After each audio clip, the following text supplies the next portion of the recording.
ABML Morning Update. Fresh wave of tariffs on major EU states and economic countermeasures over Greenland jolt global risky assets.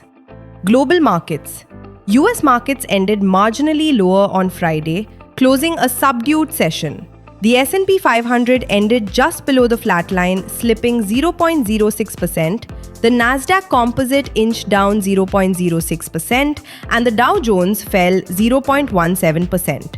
US markets ended Friday marginally lower and closed a losing week as investors assessed policy uncertainty and rising geopolitical risks. Sentiment was pressured by concerns over potential political influence on monetary policy, while semiconductor stocks offered limited support on strong earnings momentum.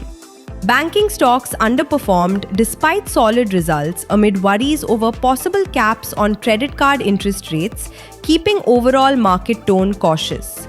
European stocks ended lower on Friday as investors continue to monitor tensions.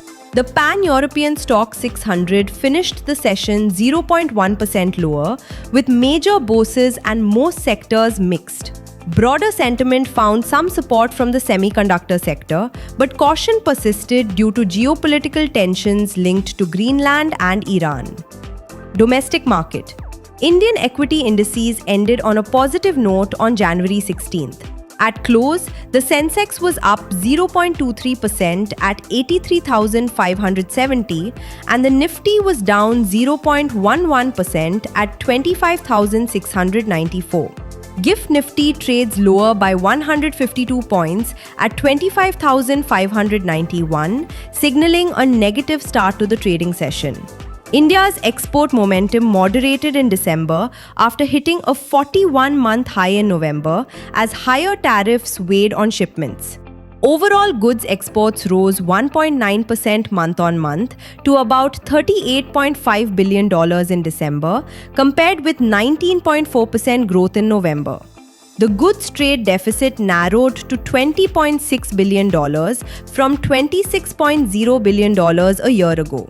Exports to the US, India's top market, declined marginally 1.8% to $6.9 billion, impacted by 50% tariffs on select items.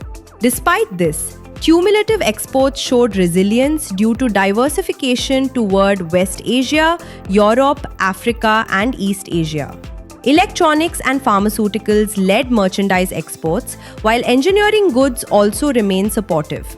Services exports fell to around $35 billion, reflecting a high base, while services imports declined 2.3% to $17.4 billion, resulting in a surplus. Total exports to the US during FY26 so far slipped 0.8% year-on-year. Exports to the US in September to December FY26 stood at $63.3 billion, down 8.8%. December services trade is estimated at about $18.1 billion. Despite near-term tariff pressure, India is projected to cross $850 billion in combined goods and services exports in the current fiscal. Focus for the day: Eurozone CPI, Tata Capital Q3 FY26 results, BHEL Q3 FY26 results. Key corporate developments/policy actions. Shriram Finance received a credit boost as S&P Global Ratings upgraded its long-term issuer rating to BBB negative from BB positive and short-term rating to A negative 3, following MUFG Bank's plan to invest approximately 3,600 crore rupees for a 20% stake. Reliance Industries posted a steady Q3 FY26 with revenue up 10.5% Y-on-Y to 269,496 crore rupees and net profit at 18,645 crore rupees, driven by Jio and O2C growth despite slightly softer EBITDA margins amid ongoing AI and new energy investments. CG Power and Industrial Solutions has won a 900 crore rupees order from Tall Grass Integrated Logistics Solutions LLC, USA, to supply power transformers for a large-scale data center project in the US.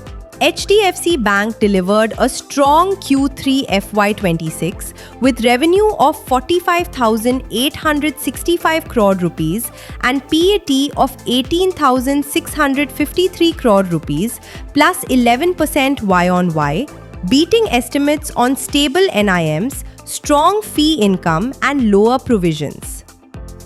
Deposits rose 8.8% year-over-year to 40.89 lakh crore rupees, and advances grew 11.9% year-over-year to 28.44 lakh crore rupees, while asset quality stayed stable. GNPA 1.24%, CASA 33.6%. Fund flow. FII sold shares worth 34.91 billion rupees, while DII bought for 30.77 billion rupees. Investment in securities markets are subjected to market risks. Read all the related documents carefully before investing.